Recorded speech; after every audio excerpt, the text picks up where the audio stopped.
ओ हाय otaku family, तुम सबका स्वागत है तुम्हारे अपने चैनल ओटाकू सूत्र में। अब तक आपने देखा कि इसाओ की बॉडी में काजू नंबर 9 कैप्टन नारुमी और काफका पर अटैक करता है, लेकिन वो दोनों किस तरह बच जाते हैं। काजू नंबर 9 बताता है कि उसने इसाओ यानी काजू नंबर 2 के वेपन को एब्जॉर्ब कर लिया है। यह सुन के किकोरू गुस्से में कहती है ये झूठ है और उस पर अटैक करती है। अब काजू नंबर 9 वहाँ से वापस जाने लगता है, तभी नारुमी उस पर अटैक करके रोक देते हैं और काफका भी हमला करता है। ये लोग लड़ ही रहे होते हैं कि तभी किकोरू सोचती है कि वो कितनी कमज़ोर है कि उसके पिता का कातिल उसके आंखों के सामने होते हुए भी उसे वो नहीं मार पा रही। यही ये रिकैप ख़त्म हो जाता है और बिना किसी देरी के हम अब स्टार्ट करते हैं अपने एपिसोड को। जैसे कि तुम्हें पता है उनकी लड़ाई चल रही है। काफका और नारुमी दोनों कुछ हद तक काजू नंबर 9 को डैमेज दे रहे हैं, लेकिन वो अपनी पावर का यूज़ करके एक बड़ा ब्लास्ट करता है जिससे उसकी खुद की बॉडी भी गल जाती है, लेकिन वो दोनों अभी भी उसके सामने खड़े होते हैं। तो काजू नंबर 9 अपना हेड स्प्लिट करके किकोरू और उस साइंटिस्ट पर अटैक करता है, तो वो दोनों उन्हें बचाने जाते हैं। इधर काजू नंबर 9 जो इसाओ की बॉडी में है वो कहता है इंसान भी कितने बेवकूफ़ होते हैं और लड़ाई की चेतावनी के साथ वहाँ से चला जाता है।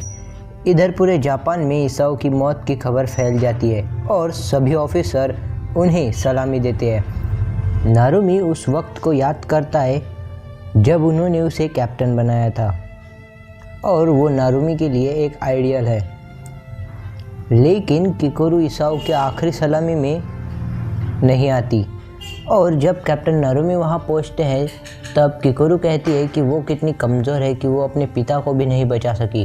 तो कैप्टन नारुमी उसे ट्रेन करने की बात करते हैं, लेकिन इधर काफका के हाथ पर का निशान अभी भी ठीक नहीं होता। यहाँ कुछ साइंटिस्ट गंजी इंसान को इसाओ के प्रोजेक्ट के बारे में बताते हैं और बताते हैं कि वो उसे लीड करेगा। इधर किकोरू की ट्रेनिंग चल रही होती है, लेकिन उसे प्लेटून लीडर शिनोनोमी को हराने में भी दिक्कत आ रही होती है। नारुमी उसे 1 महीने का वक्त देता है स्ट्रांग बनने के लिए। तभी हम देखते हैं कि काफका हिबिनो छुट्टी लेकर अपने घर आया है और वह अपने घर की सफाई कर रहा होता है।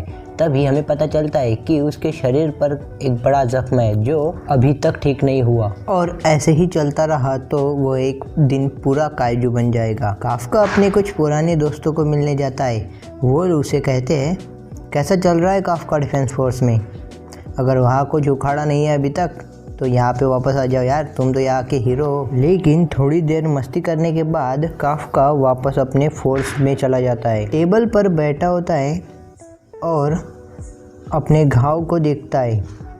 तभी वहाँ पर कैप्टन नारुमी आते हैं और वे कहते हैं मुझे पता है कि तुम्हारा ये घाव और बढ़ने वाला है अगर तुम ऐसे ही काजू बनते रहे तो। लेकिन वो कहते हैं मुझे फ़र्क नहीं पड़ता, तुम हमारी मदद करो।